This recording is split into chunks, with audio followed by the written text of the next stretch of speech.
আজকের রেসিপি কাঁচকলা আলু দিয়ে ইলিশ মাছের পাতলা ঝোল। মুখের স্বাদ বদলাতে আপনারা কিন্তু এইভাবে ইলিশ মাছের রেসিপিটা বানিয়ে বাড়িতে পরিবেশন করতে পারেন। এটা কিন্তু খেতে খুব টেস্টি হয়।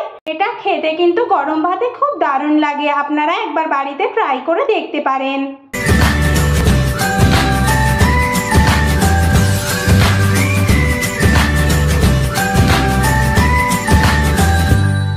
নমস্কার বন্ধুরা, অপরাজিতাস কিচেনে আপনাদের সবাইকে স্বাগত। আজ আমি কাঁচকলা আলু দিয়ে ইলিশ মাছের পাতলা ঝোল বানাবো। কিভাবে খুব সহজে আর টেস্টিভাবে এই ইলিশ মাছের পাতলা ঝোলটা আমি বানাবো সেটা দেখে নিন। ইলিশ মাছের পাতলা ঝোল বানানোর জন্য আমি এখানে ইলিশ মাছ নিয়ে নিয়েছি। এই ইলিশ মাছগুলোকে আমি কেটে ভালো করে ধুয়ে নিয়েছি। একটু লবণ দিয়ে দেব, একটু হলুদ দিয়ে দেব। লবণ আর হলুদটা দিয়ে আমি মাছটাকে ভালো করে মেখে নেব। মাছটায় লবণ হলুদ মাখিয়ে নিয়েছি, এবার ভেজে নেব। এখানে আমি 1 চামচ সর্ষে নিয়েছি, 1 চামচ পোস্ত নিয়েছি, হাফ চামচ গোটা জিরে নিয়েছি, একটু আদা নিয়েছি, 2টো কাঁচা লঙ্কা নিয়েছি। এগুলোকে একসাথে বেটে নেব। এখানে আমি একটা কড়াই বসিয়ে গরম করে নিয়েছি। কড়াইটা ভালো করে গরম হয়ে গেছে। এবার এর মধ্যে আমি পরিমাণ মতো সর্ষের তেল দিয়ে দিলাম। তেলটা গরম হয়ে গেছে, এবার আমি মাছটা দিয়ে দেব।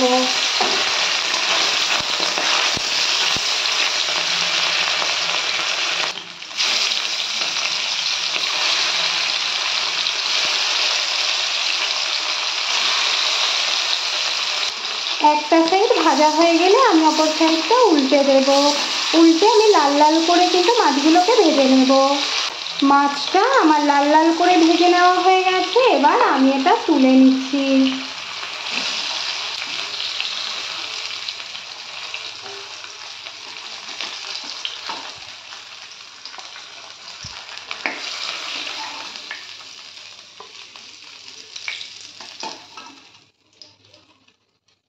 ওই তেলের মধ্যেই আমি বাকি মাছগুলোও ভেজে নিচ্ছি।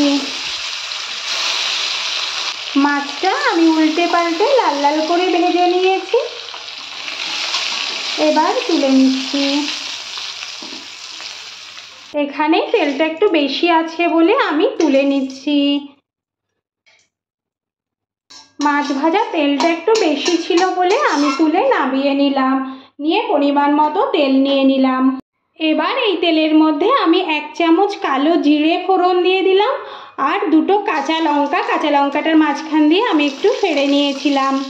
এটা একটু নেড়ে নিয়ে আমি এর মধ্যে বেটে রাখা মশলাগুলো দিয়ে দিচ্ছি। একটু নেড়ে নেব। মশলার বাটিটা ধুয়ে আমি একটু জল দিয়ে দিলাম। একটু নেড়ে দিয়ে আমি কিন্তু গ্যাসের ফ্লেম একদম লোতে রেখেছি। এবার এর মধ্যে আমি হাফ চামচ হলুদ গুঁড়ো দিয়ে দিলাম, হাফ চামচ জিরে গুঁড়ো দিয়ে দিলাম, হাফ চামচ ধনে গুঁড়ো দিয়ে দিলাম। এবার আমি এটা ভালো করে একটু কষে নেব। এর মধ্যে আমি আরও অল্প একটু মশলা ধোয়াই জল দিয়ে দিলাম। ভালো করে একটু নেড়ে নেব। এবার এর মধ্যে আমি একটা আলু, মিডিয়াম সাইজের আলুকে কেটে নিয়েছিলাম ছোট ছোট টুকরো করে, সেটা দিয়ে দিলাম। আর এখানে আমি একটা কাঁচকলাকে লম্বা লম্বা শেপ দিয়ে কেটে নিয়েছি, সেটা দিয়ে দিলাম। ভালো করে একটু নেড়ে কষে নেব 2-3 মিনিটের জন্য। এখানে আপনারা কিন্তু কাঁচকলার পরিবর্তে বেগুন দিতে পারেন। আমি বেগুনটা স্কিপ করে দিয়েছি, দিয়ে কাঁচকলাটা দিয়েছি। এবার এর মধ্যে আমি পরিমাণ মতো জল দিয়ে দিচ্ছি। এখানে আমি কিন্তু প্রায় 3 বাটি পরিমাণ জল দিয়েছি। আপনারা আপনাদের পরিমাণ মতো দেবেন। এখানে আমি এবার পরিমাণ মতো লবণ দিয়ে দিচ্ছি। আপনারা কিন্তু এই লবণটা কষার সময়ও দিতে পারেন, তবে আমি এটা ঝোলের মধ্যে দিয়ে দিলাম। এবার এখানে আমি 2টো কাঁচা লঙ্কা দিয়ে দিচ্ছি। তবে আপনারা চাইলে এই কাঁচা লঙ্কাটা কিন্তু একেবারে তেলের ওপরে ফোড়নে দিতে পারেন। আমি অর্ধেকটা ফুটে ওঠার পর এই কাঁচা লঙ্কা দুটো দিয়ে দিলাম। এবার গ্যাসের ফ্লেম মিডিয়াম টু হাইতে দিয়ে আমি ঢেকে দিয়ে 10 মিনিটের জন্য ফুটিয়ে নেব। 10 মিনিট হয়ে গেছে। এবার আমি এটা তুলে দেখে নেব আলু আর কলাটা সিদ্ধ হয়েছে কিনা। আলুটার কলাটা কিন্তু প্রায় 90% সিদ্ধ হয়ে গেছে। এবার আমি এর মধ্যে মাছগুলো দিয়ে দেব। ভেজে রাখা মাছগুলো আমি সব দিয়ে দিলাম। এবার এটা একটু নেড়ে ভালো করে একটু এভাবে নেড়ে দেব।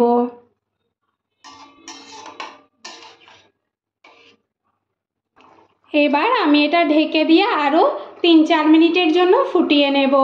4 মিনিট হয়ে গেছে। এবার আমি এটা তুলে একটু নেড়ে দেখে নেব কেমন হয়েছে।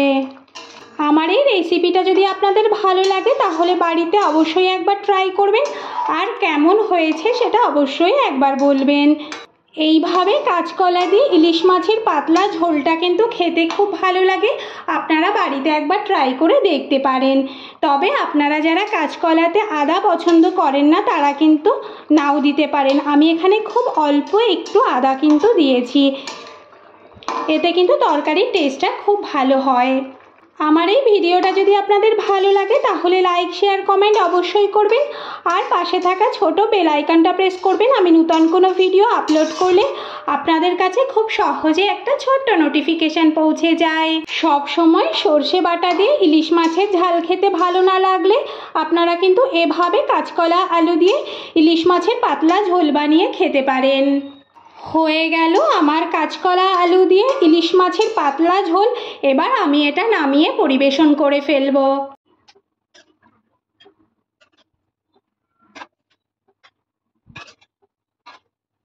হয়ে গেল কাঁচকলা আলু দিয়ে ইলিশ মাছের পাতলা ঝোল। আমি এটা পরিবেশন করে ফেলেছি। আজ এ পর্যন্তই। দেখা হবে পরবর্তী নতুন ভিডিওতে। ভালো থাকবেন, সুস্থ থাকবেন। ধন্যবাদ।